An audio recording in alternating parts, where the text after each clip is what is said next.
tenemos dos úlceras, dos formaciones ulcerosas, dos úlceras. En esta úlcera, primero, para poder saber definir qué es una úlcera, tenemos que saber las capas histológicas. ¿Cuál es la diferencia entre una erosión y una úlcera? Para poder definirlo, tenemos que saber la histología del estómago. En este caso, otro. Acá vemos que son dos úlceras. ¿Cuál es neoplásica y cuál no? En este caso, esta es una úlcera péptica y acá es una úlcera neoplásica. Primero porque se denota acá un tumor. Miren acá un tumor de bote, no está muy bien delimitado. Acá no hay un tumor, simplemente es la úlcera. Y este tumor tiene un centro ulceroso. Si ustedes se fijan muy bien, los pliegues de la úlcera péptica son redondos, ¿ve? Redondos. Y acá los suelen ser como en punta de lápiz. No son característicos, digamos, no son bastante orientativos, pero más o menos, no son patognomónicos, digo, pero sí orientan a que esto es más neoplásico, ¿no? Pero como les digo, para poder definir o ver hasta dónde infiltra o cuándo decimos que es una úlcera, tenemos que saber las capas histológicas del estómago. En este caso, tanto la úlcera péptica como el cáncer gástrico está asociado a esto de acá. ¿Qué son estos de acá? ¿Ven estas comitas de acá? Sí. ¿Saben qué son estas comitas? Estas comitas que ustedes ven acá es el Helicobacter pylori, así se ve. Ustedes han visto el Helicobacter pylori, no sé si lo habrán visto en mecanismos, creo que habrán visto el Helicobacter pylori. ¿Lo han visto así en cultivos, en fotos? No, solamente en gráficos, que se ve que tiene sus tentáculos, ¿sí? Ya, pero en la histología se ve así, se ven como comitas. Esto es el Helicobacter pylori, y el Helicobacter pylori le gusta el moco, ¿no? Entonces el Helicobacter pylori, el moco, porque acá hay moco, del moco gástrico, ¿sí? El moco gástrico, ahí está el moco. Entonces el Helicobacter pylori es normal en el estómago, no. Entonces se comporta como una noxa, ¿sí? Y ante una noxa, ¿cómo responde el cuerpo? Reencapsula. No. Con inflamación. Con inflamación. Entonces, ante una noxa, ante el Helicobacter pylori, el cuerpo reacciona con inflamación. En este caso, la inflamación del estómago. Esta inflamación del estómago, ¿cómo se llama? ¿Cómo se le dice? Gastritis. Entonces el Helicobacter pylori produce gastritis. Si sigue la noxa, va a haber un cambio, el epitelio va a tener que cambiarse, comienza a cambiar, a metaplasiarse, a mutar, a cambiar, y se hace una metaplasia. Y de la metaplasia, si todavía continúa el Helicobacter pylori, pasa a una displasia. Y de la displasia pasa a un carcinoma gástrico o un linfoma gástrico. ¿Ven? Entonces, generalmente cuando uno piensa en neoplasia, generalmente piensa en radioactividad, en Chernobyl, en rayos ultravioletas, ¿sí o no? ¿Sí? Pero no necesariamente. Miren, acá, ¿cuál es la causa de esto? Es causa infecciosa. Ahí la licenciada, cáncer de cuello uterino, ¿está asociado a qué?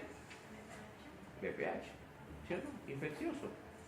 Entonces, no necesariamente, no siempre está asociado a radioactividad, a bombas atómicas y todo eso.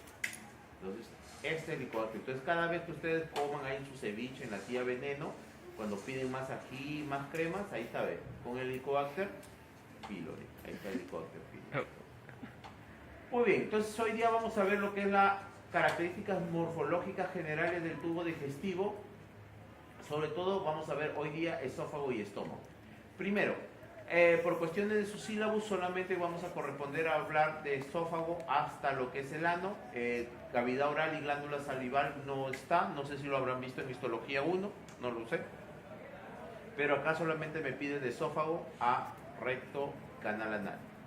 Ahora, ¿cuál es la histología del tubo digestivo? Esta diapositiva le va a servir para ubicarse al menos en estas dos clases, y prácticamente tienen acá, en esta diapositiva tienen, si lo saben bien utilizar, prácticamente tienen aprobado o les va a ayudar para casi el 60% de esta unidad, porque todo se repite, va a ser muy similar. todo el tubo digestivo tiene la siguiente estructura. Voy a encontrar una mucosa, ¿sí?, que tiene un epitelio, una lámina propia, ¿sí o no? Esa es una mucosa que ya conocemos.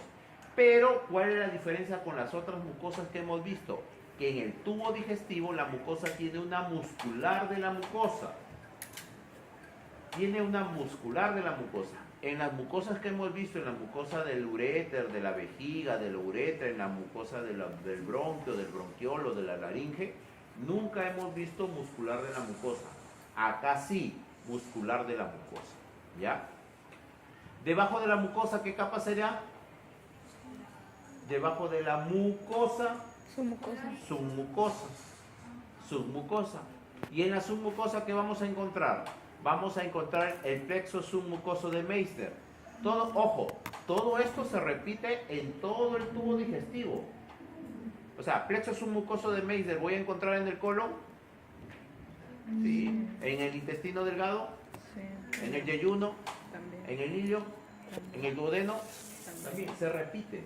No tengo que estar yo pensando, simplemente se repite. Plexo submucoso de Meister, que es un plexo nervioso. Plexo nervioso submucoso de Meister. El tejido, la submucosa es tejido conectivo, no hay glándulas excepto en el esófago y el duodeno. En el esófago y el duodeno son los únicos lugares donde yo voy a encontrar glándulas a nivel de la submucosa. ¿Ya? Son los únicos que voy a encontrar glándulas a nivel de la submucosa. Es decir, en el estómago, en la submucosa del estómago hay glándulas. En el ilio, en la submucosa del ilio hay glándulas. En la submucosa del colon hay glándulas. En la submucosa del duodeno hay glándulas. Sí. En el esófago. Sí. Luego viene la muscular propia o muscular externa. Ojo, ya tengo dos capas musculares. Entonces a la hora del práctico tienen que especificar, porque no sé si me están hablando de la muscular de la mucosa o muscular externa. Esta es de músculo liso y tiene una formación de cile. En el uréter, ¿cuál era? Celi. Acá es cile. Circular interna, longitud externa. Y aparece el plexo mientérico de Auerbach. Plexo mientérico de Auerbach. Y luego tenemos una serosa o adventicia. Serosa o adventicia. Tenemos serosa o adventicia. ¿Ok? Entonces, toda esta estructura es lo que vamos a ver esta semana y la otra.